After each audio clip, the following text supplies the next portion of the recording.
I deleted every app on my phone for 7 days. Instagram, TikTok, YouTube, Reddit, even my email. By day 3, something disturbing happened inside my head that absolutely nobody warned me about. And it wasn't the cravings. It wasn't the boredom. It was something much weirder.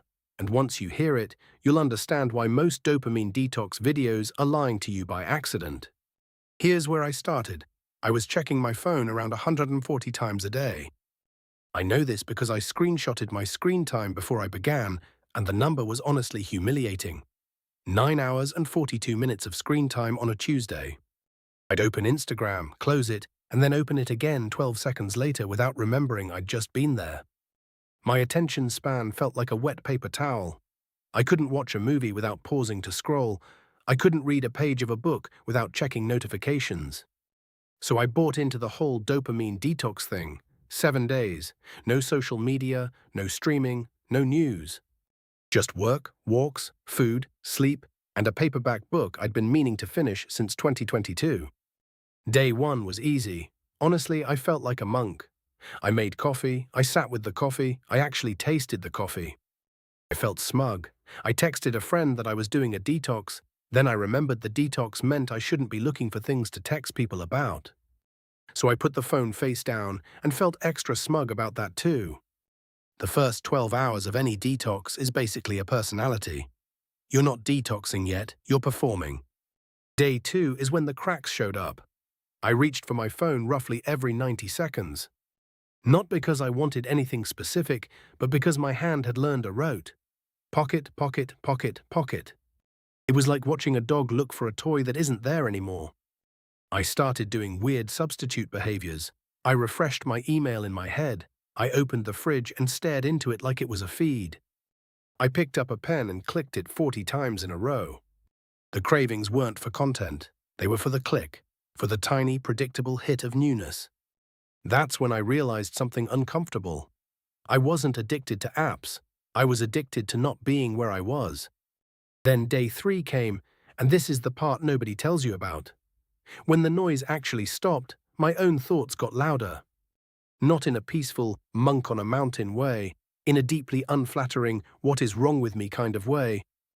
I started thinking about a conversation from 2017 that I lost. I started thinking about a friendship I let die because I was too lazy to text back. I thought about my dad, who I hadn't called in 3 weeks. I thought about whether I actually like my job or whether I've just been too distracted to ask. The phone wasn't just stealing my time, it was burying a small, ongoing emotional invoice that I'd been refusing to pay. And the second the distraction stopped, the invoice came due, with interest. This is the thing the productivity influencers leave out. A dopamine detox isn't relaxing. It's not a spa day for your brain. It's more like opening a closet you haven't opened in 5 years and finding out something died in there. By day 3, I felt anxious in a way I hadn't felt in years, and I realized that anxiety had probably been there the whole time. The scrolling was just a very effective lid. Day 4 and 5 were the strangest. Once I stopped fighting the quiet, weird things started happening. I had ideas, not productive ideas, just ideas. I remembered a song I loved in middle school and listened to it 3 times in a row.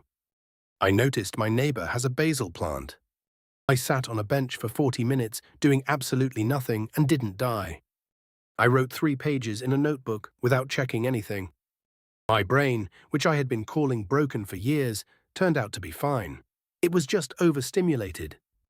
The way a kid is fine, but is also currently screaming in a target. By day 6, here's the twist I didn't see coming. The problem was never dopamine. Dopamine isn't a villain. Your brain releases dopamine when you eat a strawberry, when you hug somebody, when you finish a hard workout, when you laugh at a joke. You don't want less dopamine. You want dopamine that actually corresponds to something real. The apps had basically been giving me counterfeit dopamine, tiny rewards for nothing, pellets. And like any animal that gets fed pellets all day, I'd stopped being hungry for actual meals. I didn't want to call my friend because a meme felt cheaper. I didn't want to write because a video felt easier. The detox didn't reset my dopamine, it retaught me what was worth wanting. On day 7, I went for a long walk without my phone, and I'll be honest, it wasn't transcendent. I didn't cry. I didn't have a breakthrough.